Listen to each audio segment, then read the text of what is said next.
J'accostai une fois un jeune homme dans une gare à minuit. Je lui donnai un évangile et un traité. Je lui dis, ne tardez pas, mais décidez-vous maintenant pour le Seigneur Jésus-Christ. Il répondit, je ne peux pas me décider maintenant, j'y réfléchirai.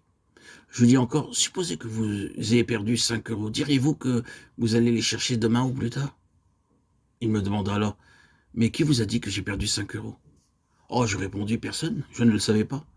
Le jeune homme déclara alors ceci, je reviens du guichet où j'ai acheté un billet. Tout s'est fait rapidement et en comptant la monnaie, il me manquait 5 euros. Je suis retourné au guichet, mais l'employé a refusé de m'écouter. C'est pourquoi je suis chagriné, peiné d'avoir perdu ces 5 euros. Or, je ne savais rien de tout cela. Quelques paroles suffirent pour attendrir son cœur et il accepta le message. C'est ainsi que le Seigneur mettra les paroles justes dans votre bouche, à l'intention de vos amis, des membres de votre parenté. Même si vous n'entendez pas clairement la voix de Dieu, le Seigneur vivant déversera en silence ces paroles dans votre bouche pour vous employer comme son porte-parole. Ainsi, vous deviendrez une source d'inspiration, de force et de joie pour beaucoup. Quelle joie d'obéir à sa voix. Ne faites donc pas d'objection. Ne discutez pas avec lui. Il y a de nombreuses années de cela, je me réveillais à 4 heures du matin et j'entendis un groupe chanter à proximité de ma fenêtre. Les paroles d'Ésaïe 33:17 vinrent clairement à moi. Tes yeux verront le roi dans sa beauté et contempleront le pays lointain. Cela se produisit 3 matinées de suite. À 4 heures, j'entendais le groupe chanter, j'entendais les paroles. Je pensais alors que le Seigneur me donnait ce texte pour le message du dimanche matin. Donc ce dimanche-là, je prêchais sur ce texte.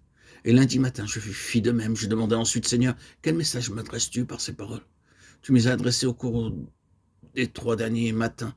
Le Seigneur me dit alors de me préparer pour me rendre dans un pays lointain. Je fis donc aussitôt la demande pour un passeport. Je crus que Dieu m'avait parlé pour que je sois prêt, bien que n'ayant eu aucune invitation de quiconque.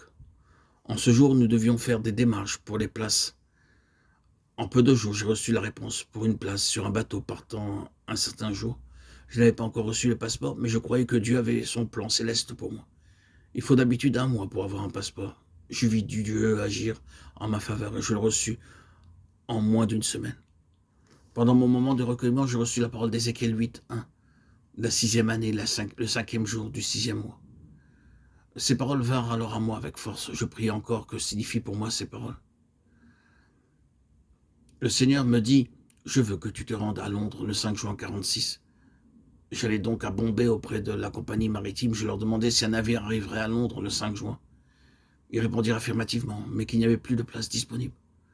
J'y retournai plus tard pour savoir si quelqu'un n'avait pas annulé son voyage, et ce n'était pas le cas. Mais on me communiqua qu'un autre bateau allait prendre la mer la semaine prochaine et qu'on pouvait m'y réserver une place. Et cependant, Dieu m'avait dit de façon explicite que je devais être à Londres le 5 juin, et ce n'était pas certain que le navire suivant arriverait à cette date.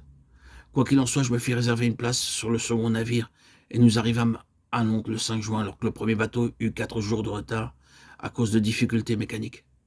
Le second navire était plus rapide, et comme j'avais obéi à Dieu, j'arrivai à temps.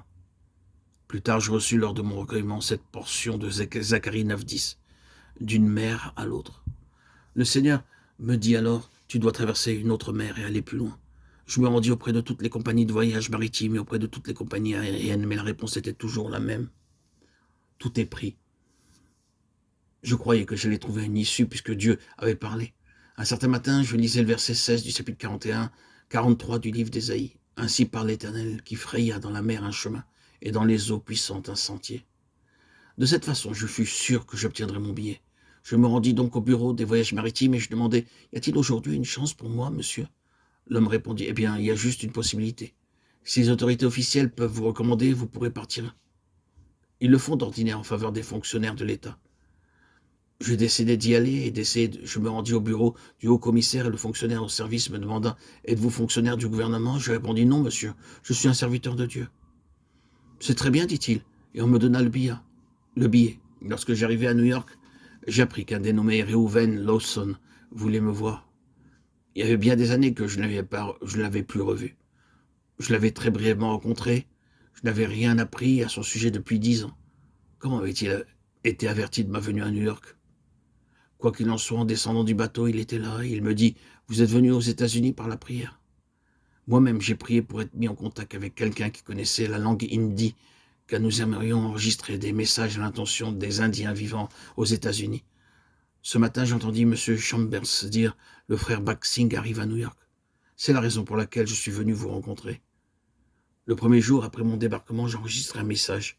Par la suite, j'ai eu le privilège d'enregistrer 30 messages, un par jour, et chacun d'une durée de 35 minutes. Ils ont été radiodiffusés jusqu'à ce jour aux États-Unis du Sud.